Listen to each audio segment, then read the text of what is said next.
that's kind of a yes or no answer, but it's a very hard question.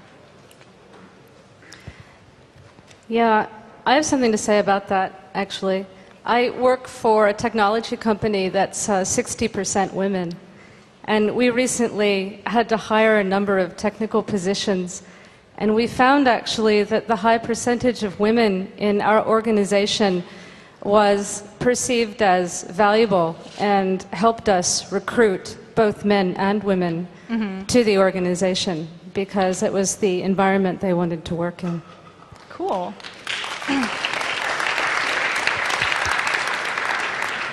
So the more women you have, the better programmers you'll get. Takeaway message. Well, hi. The title of this lecture somehow has the word revenge.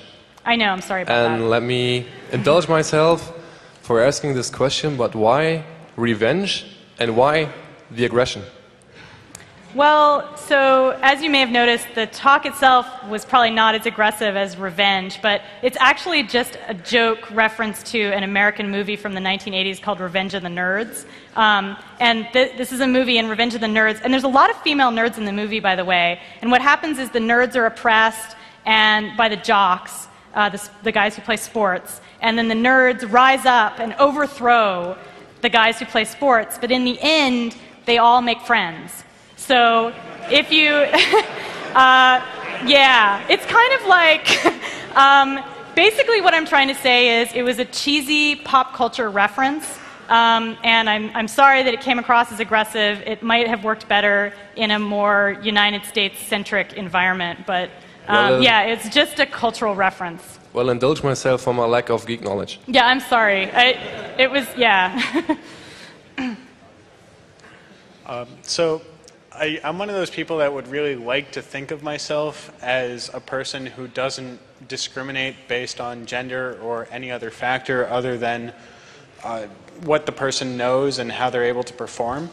I know that because of societal conditioning, that's not 100% the case, but for somebody who actively tries to look for somebody who knows what they're talking about as opposed to whether they have breasts or not, what do you suggest as advice for trying to maintain some sort of equality or just trying to make things better for all that you're seeing from your point of view in the industry or academics or anything? Basically, I would hope that you would just keep doing what you're doing. I mean, what you're doing, trying not to discriminate based on people's gender, trying to interact with them purely as in terms of knowledge and in terms of what they have to offer.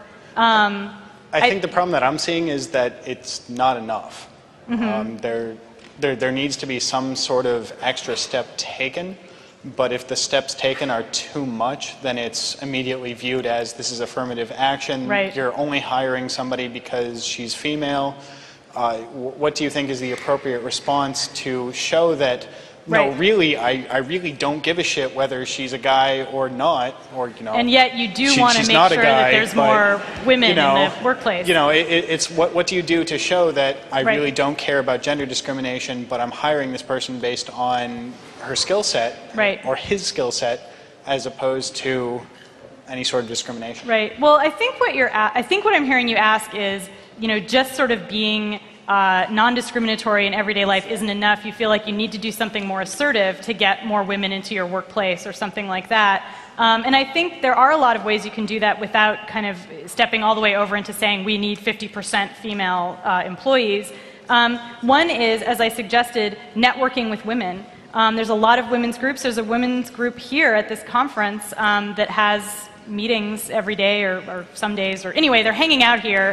The Hexen, and I don't know if any of them are here, but I'm sure they would say hi to you later. But the point is that if, in the same way that if you were trying to hire for a position, you might network with other people at a conference like this. Okay. Make an effort to. Well, here's a scenario. Okay. What would you do in the case where, say, one of my coworkers is brutally incompetent? Okay. And this coworker happens to be female. And she's not qualified for her job whatsoever. She was not hired because she's female, but she's hired because she's a friend of the boss. How do you approach that situation in a way that you can say it's not because you're female, it's not because of any other thing, it's a matter of technical standards and you don't qualify? Yeah, I mean, I think the answer is obvious that but if it's the somebody first response is it's a gender issue. Well, then I think you have to have a lot of evidence to show that this person is not technically competent, which shouldn't be very difficult to do, because if somebody is technically incompetent, there will be evidence. And I mean, you guys are hackers, come on. Show the holes in her code. Hackers and management don't always get along. Yeah, I know, but it's like, take her code apart and make sure for yourself and for others that this is about technical skills and not about gender. Okay, thank you. Can you go? Okay. I've got a quick anecdote, and then I also wanted to speak about the whole affirmative action thing. The quick anecdote was when my mother was one of the 2 female lawyers in our hometown in the 80s, she always made a particular point to wear dresses. And then as soon as, the early 90s rolled around and there started to be more women enrolled in law school than men, she was like, screw this, I'm wearing pantsuits. So it was she was doing her own little affirmative dressing kind of thing. Well, I think it's that the more women you have, the more freedom there is for women to act however they want. Well, the less that it matters what you look like. Yeah. Yeah. The other thing that I wanted to bring up, the whole affirmative action thing, I think my view is that the benefits accorded to people by virtue of having any sort of quota system in place are just so torn down by the whole, by being questioned whether or not they've been brought in on an affirmative action plan, like, oh, you're only here because you're group X, Y, or Z. Mm-hmm. The university I go to, University of Toronto, has gone through a big debate over the past couple of years about affirmative action and hiring practices specifically, and especially within science and technology. The approach that they've come up with, they call it casting a wider net, and the idea is basically looking at making your hiring practices more inclusive, but not in a way that focuses on a specific axis of oppression, axis of orientation, that kind of thing. Mm-hmm. It's looking at structural inequalities within your hiring practices and dealing with those on a case-by-case basis, as opposed to having any sort of quota system in place. So it's worth looking into the equity office at U of T, because they've got some cool documents. Cool, thank you.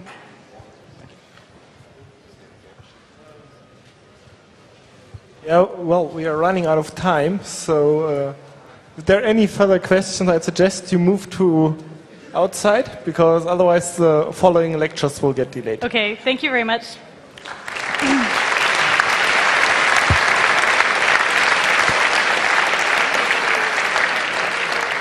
Also, I have 2 copies of my book, and if you can make a really persuasive case that you need it, I will give one of them to you.